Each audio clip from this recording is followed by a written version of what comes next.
Hi, I'm Amelia, and I help you make better money moves. On this channel, we break down finance into simple, practical steps so you can grow your money with confidence. Right now, many people are preparing to invest. Not because they've studied the market, but because it finally feels safe again. And that's exactly when costly mistakes are made. Because markets don't punish fear, they punish comfort. And if you're thinking about investing in 2026, you need to understand the environment you're stepping into.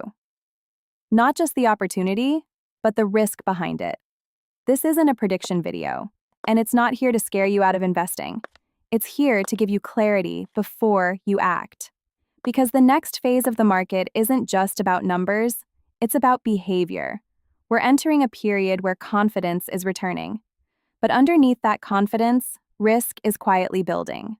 So before you invest anything, let's break down what's actually happening and how people typically get caught on the wrong side of it. If you look at the current environment, things seem stable. Interest rates have pressured markets in recent years. Inflation has shown signs of slowing. Asset prices are recovering gradually. On the surface, this looks like a healthy reset. But markets don't just react to reality. They react to expectations. And right now, expectations are rising faster than fundamentals. You'll notice, more people are re-entering the market. Increased attention on high-growth assets. A shift in conversation from caution to opportunity. This isn't inherently bad, but it creates a subtle imbalance where optimism starts to outweigh discipline. And that's where risk begins to build. Let me give you a real-world scenario. Someone like Ava. Ava avoided investing during uncertain times. She watched volatility from the sidelines. She told herself she would enter when things calm down.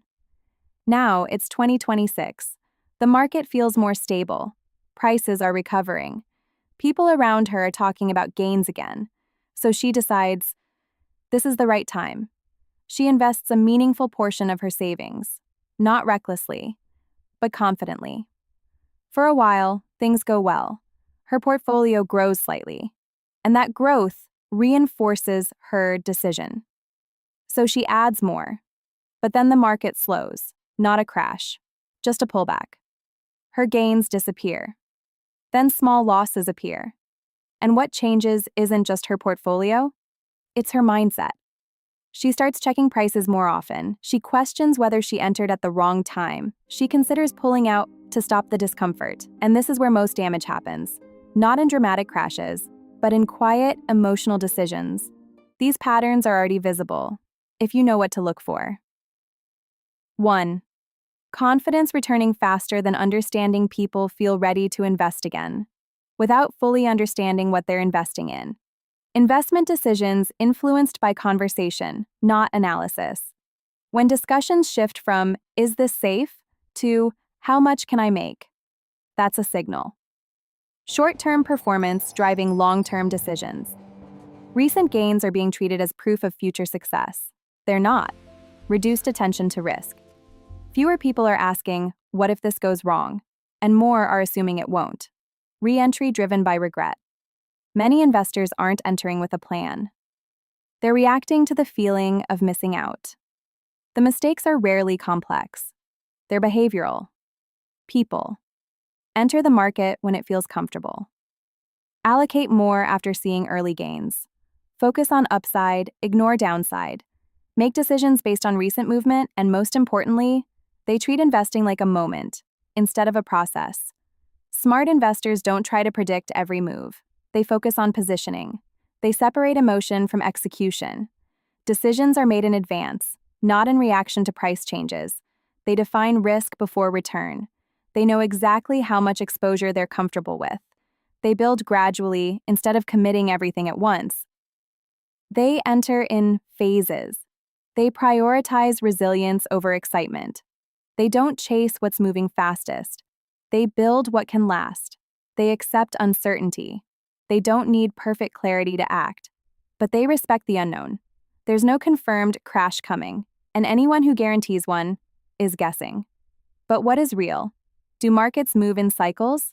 Expansion, correction, recovery. and each phase creates different behavior. Corrections are not failures, they're part of the system. The real issue is how people respond to them, because most losses don't come from the event. They come from the reaction. Market conditions change faster than mindset. If your thinking doesn't adapt, your decisions fall behind. Comfort is not confirmation. Just because something feels safe doesn't mean it is. Timing matters less than behavior. Entering at the wrong time is manageable.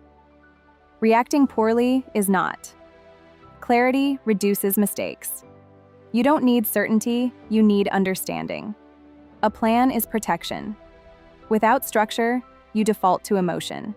And emotion is inconsistent. 2026 isn't about opportunity or risk alone, it's about awareness. Because the market doesn't just test your knowledge, it tests your discipline. And most people don't fail because they chose the wrong investment. They fail because they weren't prepared for how they would react. So before you invest, pause. Do not hesitate, but to think clearly, because the decision itself isn't what defines your outcome. Your behavior after the decision does. So ask yourself honestly, if the market drops after you invest, do you have a plan or just hope? Comment your answer below. And if you want more grounded, real-world insights on money, subscribe. Because in investing, clarity isn't optional, it's your advantage.